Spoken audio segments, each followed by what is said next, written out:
way to get someplace you've never been. Boy. Yeah, I suppose that's true. Have you been crying? Yeah, see, this woman, this manicure. Oh, no, it doesn't matter. Why? That's a very nice jacket. Oh, thanks. Very soft. Huge button flaps, cargo pockets, drawstring waist, deep bi-swing vents in the back, perfect for jumping into a gondola. How do you know all that? That's my coat. You mean? Yes. I'm J Peterman. Then, in the distance, I heard the bulls. And I began running as fast as I could. Fortunately, I was wearing my Italian Capto Oxfords. Sophisticated, yet different, without making a huge fuss about it. Rich, dark brown calfskin leather, matching linen vamp. Men's whole and half sizes, 7 through 13, price $135. Oh, that's not too expensive. I like that shirt. Where did you get it? Oh, this innocent-looking shirt has something which isn't innocent at all. Touchability. Heavy, silky Italian cotton, a fine, almost terry cloth-like feeling. 5-button placket, relaxed fit, innocence and mayhem at once. That's not bad. Anybody here? Peter boy?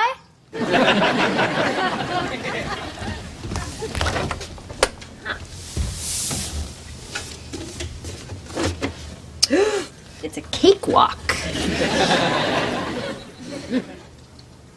Get well soon. We wish you to get well. Oh, what a stirring little anthem of wellness. Elaine!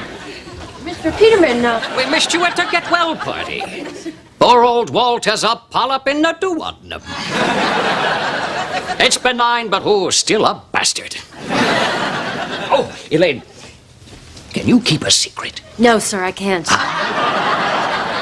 Inside that small college boy mini fridge is my latest acquisition. A slice of cake from the wedding of King Edward VIII to Wallace Simpson circa 1937. The price, $29,000. Hi, Mr. Peterman. Do you realize how short the Kalahari Bushmen are? I'm going to look like a giant to those guys. I'm afraid I have some bad news, Elaine. It appears you will not be accompanying me to Africa. What? Why not? I'm afraid it's your urine, Elaine. You've tested positive for opium. Opium? That's right, Elaine. White Lotus. Yum yum. Shanghai Sally. That's impossible. I've never done a drug in my life. Dr. Strugatz must have made a mistake. Not a chance. Oh, Elaine, yeah. Kramer, you look terrible. Yeah. Look, I need the keys to your apartment. I gotta take a shower. What's wrong with your shower? There's no water pressure. Why don't you just go see Jerry? No, Jerry's got nothing. Newman's got nothing. You're the only one I know who's got the good stuff, and I need it bad, baby, because I feel like I got bugs crawling up my skin. Now, you gotta help me out. Not on my watch. What's the I will have you turn my office into a den of iniquity. You have? Get your fix somewhere. Gone, Peter. Go to Africa. I was going to meet the Bushmen of the Kalahari. Oh, the Bushmen? And the Bushwomen. Excuse me. I couldn't help overhearing. I noticed you're eating a poppy seed muffin there. Yeah, I eat these muffins all the time. Well, you know what opium is made from? Poppies!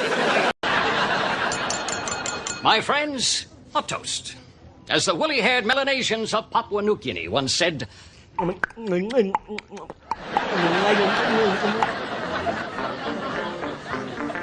right, who's dancing? No one. All right, I'll just have to get things started.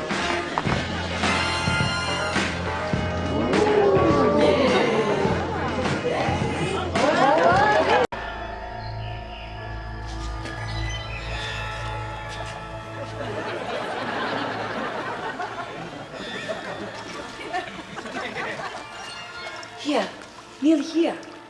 What? Kneel. Kneel.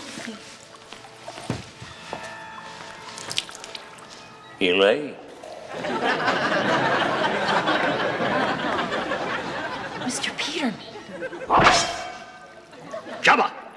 You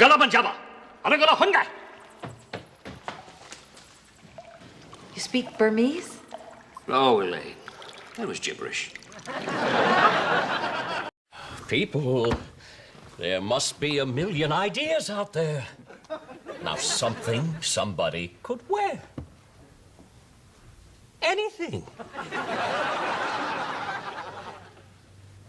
Oh, sweet Judy. You open up a closet and you pull out. What?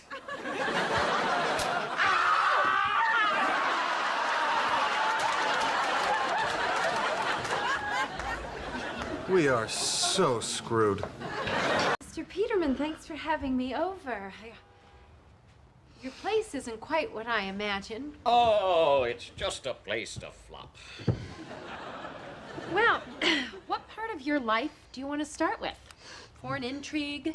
Exotic romance? Oh, Elaine, we've covered all of that in the catalog ad nauseum. Oh, I would like this book to be about my day-to-day life. Well, I gotta tell you, Mr. Peterman, I don't know if I see a whole book here. Well, I'm sure we'll come up with something. What do you say you and I order ourselves a pie? Do you like Lorenzo's? You know, a friend of mine almost got beat up at that place by the Van Buren boys. Well, that's pretty exciting. Yeah. Let's put that in the book.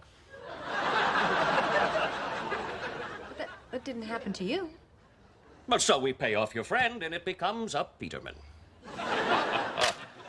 Kramer, my friend, that is one ripping good yarn. You know, if you like that one, I got more. And what are you looking for? Romance, comedy, adventure, erotica? No, Kramer, I don't think How much would you take for the whole lot? My whole life. Name your price, man. $1,500.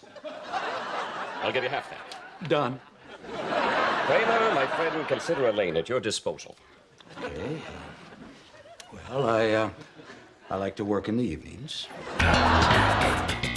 Would you please just get on with the stupid Bob Sacamano story? Okay, well, I'm on the phone with Bob, and I realize right then and there that I need to return this pair of pants. So I'm off to the store. What happened to Bob Sacamano? Well, nothing. His part of the story is done. So I'm waiting for the subway. It's not coming, so I decided to hoof it through the tunnel. All right, well, now that's something. Well, I don't know if I lost track of time or what, but the next thing I knew... A train is bearing down on you? No, I slipped and fell in mud, ruining the very pants I was about to return. I don't understand. You were wearing the pants you were returning? Well, I guess I was.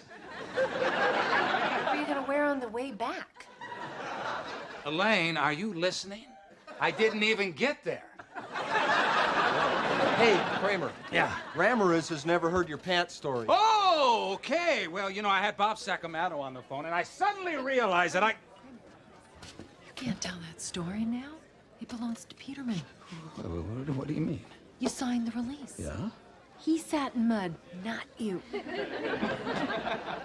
But I did sit in mud. You didn't. You never sat in mud. I was all dirty. I mean, some of them aren't even stories. Look, this is a list of things in his apartment. Is my toaster oven on there? How am I ever going to turn this into a book? Well, just shape them, change them. You're a writer.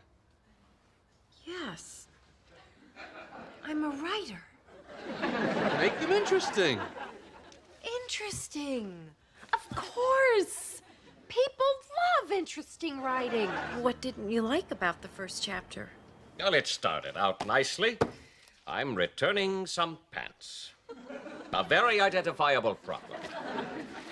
I set off down a train tunnel. But that's where the story takes a most unappealing turn. Oh, no, that's where it gets interesting. Don't you see the train is bearing down on you? You dive into a side tunnel, and you run into a whole band of underground tunnel dwellers. It just seems so cliched and obvious. It's not interesting writing. Yeah, I know. How about if instead of diving from the train, you, yeah, I don't know, you slip and fall in some mud and ruin your pants? The very pants I was returning. That's perfect irony. Elaine, that is interesting writing. I have a Cosmo Kramer on line 4. Ha. Peterman here. Mr. Peterson, you gotta sell me my stories back. You want to know something? I no longer need them. No, Mr. Peterman, why don't we keep them as a reference? Nonsense. I have Bennis's wonderfully imaginative mind to spin my stories. You take back your tales, you vagabond. May I say a few words? Oh, God, yes, Mr. Peterman. I don't think I'll ever be able to forget Susie. And most of all, I will never forget that one night, working late on the catalog. Just the two of us. And we surrendered to temptation. And it was pretty good. Yeah, but he didn't sleep with both of them.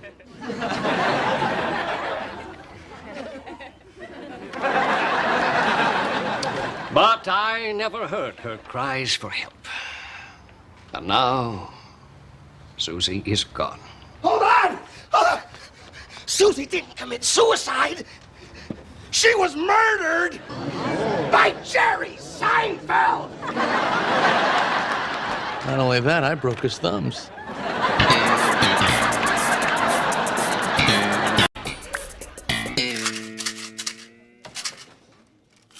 That noise. That's the noise! What? That infernal rattling sound that has plagued me these past 2 days, and I could not find the source. In my office, in the hallway, even in the men's room. Shame on you, Elaine! No, Mr. Peterman, that wasn't me. That reminds me of the Haitian voodoo rattle torture. You haven't gone over to their side, have you? No, Mr. Peterman. Because if I hear one more rattle, just one, you're out on your can. And if you are undead, I'll find out about that, too.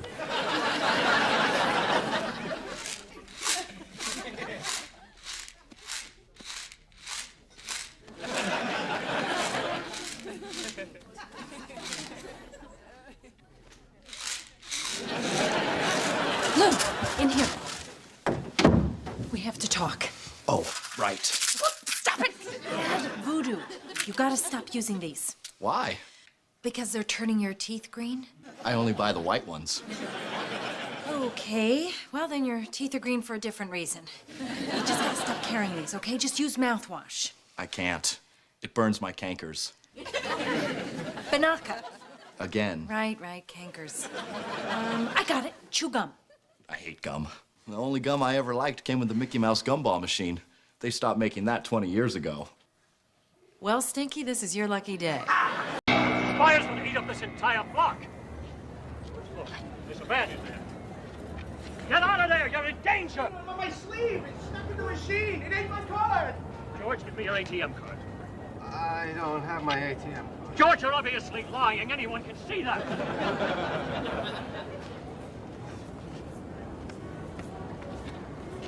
It's jammed.